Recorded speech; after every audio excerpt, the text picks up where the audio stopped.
Snail Mail is a solo project by a lady called Lindsay, but she is backed by a band, has a backing band with her indie project that she's got going on here, indie rock project. Wasn't entirely keen on the last album that we got, Lush. I did see it get a lot of critical acclaim, critical buzz.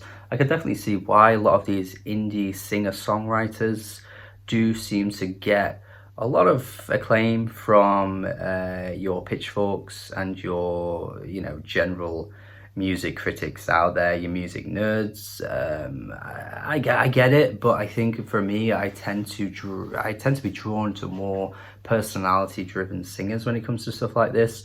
I do love, your heartbreak songs, your sad songs, not all the time, but I'm not really one to say no to it. But I think for me, I typically prefer a bit more of a unique singer that's backing them. And I think this current wave of acts at the moment, I don't necessarily always bring that to the table. And I think it's often missing. And I thought that was missing a little bit with Snail Mail. Not on every track. There were a couple of tracks that stood out, but I think for the most part, I was left wanting more out of the vocals. So you can probably guess that this new album here was going to bring a bit of that again. And I'm not going to lie and shy away from the truth with you guys. It does bring that a little bit. But I think it's certainly a step in the right direction. I think Valentine is a track that really surprised me because it starts off in a typical sort of indie singer-songwriter, sad tones, downbeat vocals. But then when you get to the chorus, oh my god, this is a brilliant chorus. The way it kicks into gear, love this shit, man. Very angsty, almost grunge-esque with the attitude in her vocals. Erase me. It sounds so good. And then just the stompy drums, just everything about this track just works. Literally what I'm looking for in Snail Mail. This is exactly the kind of thing I've been wanting from Snail Mail as a performer, and I get it on the first track. So this was a great start to the album. Second track too, Ben Franklin. I like the line where she's like, I don't need money, I also don't need sex. And I'm just sat there like, why? I could do with both, to be honest, Snail Mail. Really like the groove to this one. There's almost like a swagger to her vocals here. Just a bit more of an attitude coming through, which I generally, again, prefer in these kinds of tracks. So it's another track that's really working for me, and I'm impressed 2 tracks in. Now Headlock, we go a bit more in the typical direction of what I was expecting from her. A pretty standard indie tune, nothing too bad, but I just think it has the usual tropes you'd expect, again with the vocals, the sort of soft guitar playing and things like that. It's not a bad track. I actually think it's a decent track. It reminds me of something like Phoebe Bridgers would do, for example. But the last part where she repeats the line, are you lost in it too, over and over again, this was where I was like, the potential where this could go. She could have really let loose with her vocals here. I feel like this part could have gone really over the top. I mean, maybe it would have hit a point where it was a bit too much perhaps, but I was like, nah, you know what, I'm happy to hear her go a bit over the top, because sometimes it feels like she's going under the top, if that even makes sense. Just think the instrumental could like freaked out and gone a bit overboard, and maybe the instrumental just kind of builds or crescendos in some kind of way. I just thought this song could have been longer and could have just built on that. And I think there are a few moments on this album where like there are things in my mind where I'm just like, oh, I could see where this track could go, and it never really gets there. Seattle, probably one of the weaker tracks for me. Again, just really typical sort of like, Boy Genius vibes with this one. Very standard acoustic plucking with really nondescript vocals.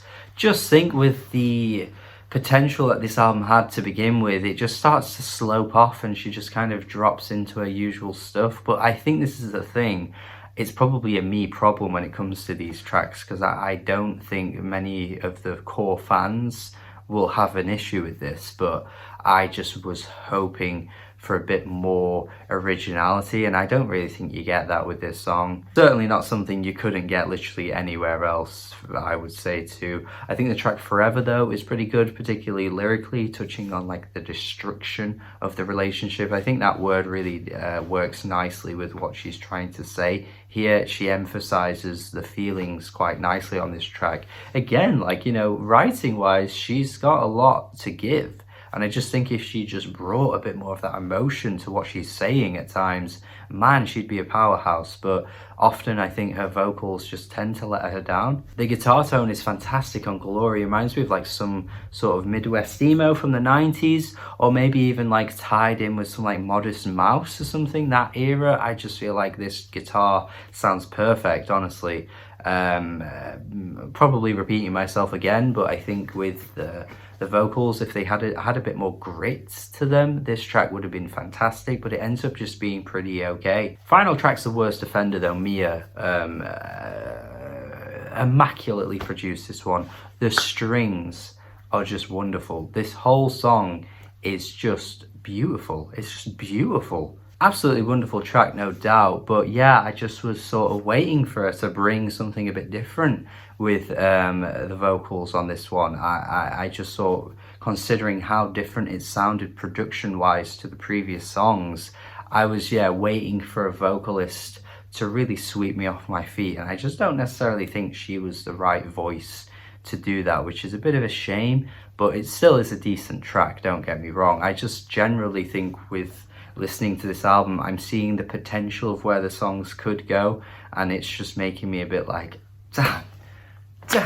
But this is a decent album. I don't want to take away from the fact that I do think this is a pretty good album. I think probably generally you're going to think I'm being overly critical in places, but I don't know, man. I just think when you take so many singer-songwriters out there and just listen to what they can do with their vocals, you'd understand where I'm coming from, because I think Snail Mail is often holding back. I think she has a better voice than she realizes, and I think she just stays in that one lane that she gives us, and I think she should venture out, because I don't know, I think there's more to her vocals really. But don't get me wrong, I do like this, and I'm gonna go 6 out of 10. 6 out of 10. 6 is a positive score from me, so you know, don't jump down my throat.